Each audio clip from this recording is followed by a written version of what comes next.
serious and credible allegations emerged that senior officials at DHS had engaged in efforts to politicize intelligence assessments and sought to downplay the threat posed by white supremacist violence. It may seem that the whistleblower has some credibility problems. So here we go again, indulging the Democrats' dream that they'll find the holy grail of scandals that finally gets rid of Trump. There you see the House Intelligence Committee reacting to a whistleblower complaint from Brian Murphy, a top Homeland Security official who accused Trump appointees of manipulating intelligence to help Trump in 2020. Murphy retired from the agency Friday after more than 2 decades of public service, and he joins us now for his first network interview. Thank you for coming this morning. As I said, you spent more than 2 decades as a public servant. You're a Republican who voted for Donald Trump in 2016. Why did you become a whistleblower? Sure. Thanks for having me. I appreciate the opportunity. I think I became a whistleblower because when I arrived at DHS in 2018, from the outset, everything that I had stood for, all the, finding objective truth when I was in the FBI and serving in the Marines and serving the American public, was quickly told to me that's no longer acceptable. And, I How heard, so? I heard on the intake there that, it was have a credibility problem, and I want to explain some of that right now. So in 2018, I issued my first whistleblower complaint. It was only 6 months after I arrived. I think that's often missed. From the outset, there were 3 things that I was told that we would look to manipulate intelligence on and bend the truth about, and I told them up front that I wasn't going to do it. What are the 3 things? So the 3 things were Russian disinformation as it related to the president. The second was the southwest border.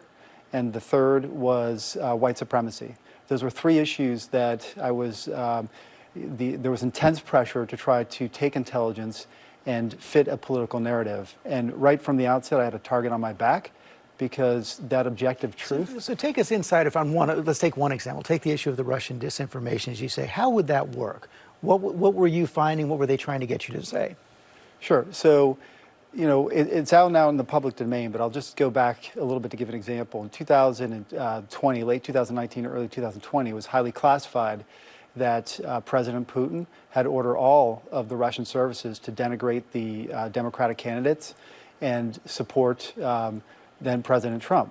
So there was a push on across government at the senior levels, the cabinet officials, to do everything possible to stifle anything, to get anything out to the American public or to our overseers in Congress. About that interference. About that interference. They did not want the American public to know that the Russians were supporting Trump and denigrating the what would soon be President Biden. How about downplaying the threat of white supremacists? Absolutely. After Charlottesville, it became a third rail issue, if you would, within the department to talk about white supremacy in any meaningful way. I disagreed with that. I made that known to my superiors. And like I said, I issued 2 complaints, 2 IG complaints detailing what was happening in the department well before 2020 occurred. And even when 2020 came along, I think the whistleblower complaint that I'm better known for, I had no intention for that to become public. That was leaked by somebody. I don't know who did it. It was my intent to work within the system to protect classified information. That's what the whistleblower process is set up for, and that was my intent. As you know, your critics are saying you do have a credibility problem. Chad Wolf, who was the head of Homeland Security, acting head under President Trump, said your claims are patently false. He went on to say this. I removed or reassigned Mr. Murphy at the beginning of August for a very specific reason. I had received credible allegations that he abused his position, he abused his authority, and possibly violated numerous legal requirements when he personally directed the collection of information on U.S. journalists. He's talking about the collection of information during the Portland riots. Your response? Sure. So I appreciate the question. That's absolutely not the case.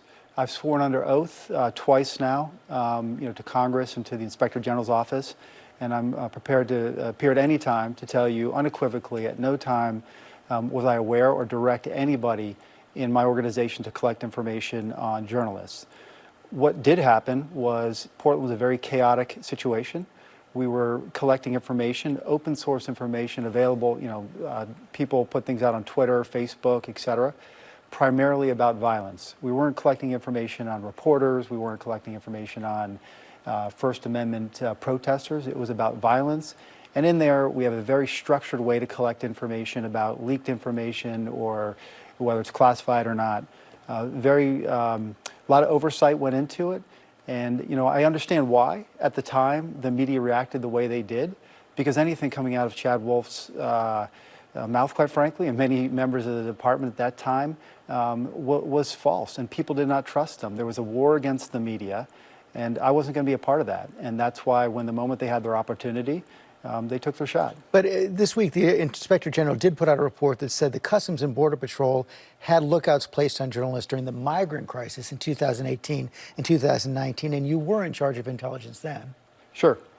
I don't know anything about what Customs and Border Patrol was doing with respects to journalists. I can tell you right now that if I had become aware of it, I would have followed a pattern that I did before. And unfortunately, you know, I'm not surprised that they were doing that. It's shameful that they did that. If, you know, I believe the Inspector General's report. And if that had ever come across my radar, I would have quickly reported to the Inspector General, as well as told my bosses that it was unlawful and unethical. You managed to make it through the Trump administration. What was the pressure like inside? It was intense. You know, when I left the FBI, you know, I'm an apolitical person in the sense of I don't let politics get in front of my work. I had never experienced that personally at the FBI. But when I got to DHS, it was all about politics. And, you know, I made it, as you noted, I was not an anti-Trumper. I voted for the guy 2016. I am a Republican. But that doesn't come in front of my obligation to use the truth as a North Star, to follow where it goes. And in the intelligence profession, that's the sacred part of it, is to put out the truth regardless of what it says. President Trump is making moves to run again, perhaps in 2024. In your view, what would that mean for the intelligence community and the country? I think it would be a disaster. I think he has denigrated, he's put out the intelligence community. He's puts out disinformation. And that's an existential threat to democracy, and he is one of the best at putting it out and hurting this country. As I was saying before to you, I have the opportunity to go work for a company called Logically. That's my next step in life. I'm very appreciative of it, where we are going to go combat disinformation at scale across the globe. We're not the thought police, but disinformation is a deliberative campaign to put out false information, often for nefarious reasons. How do you explain the relative success of the strategy? The strategy in spreading disinformation. So disinformation is a slow-moving threat that is in front of us. It's on social media. It's not readily understood by a lot of people. I think it's conflated with a lot of political talk. But in reality, disinformation is the type of threat that if we do not do something about it, if we don't build resiliency within this country so people know and take the scrutiny and the time to evaluate the sources of information, it polarizes us. Political polarization in this country is at the worst it's ever been. And the Director of National Intelligence put out a report a few weeks ago. I encourage the American public to read it. It's a forecast of what 2044 will look like. And disinformation and polarization is one of the #1 threats they articulate. And we are no stranger to that in the United States. Brian Murphy, thanks for your time this morning. Thank you. Hi, everyone. George Stephanopoulos here. Thanks for checking out the ABC News YouTube channel. If you'd like to get more videos, show highlights, and watch live event coverage, click on the right over here to subscribe to our channel. And don't forget to download the ABC News app for breaking news alerts. Thanks for watching.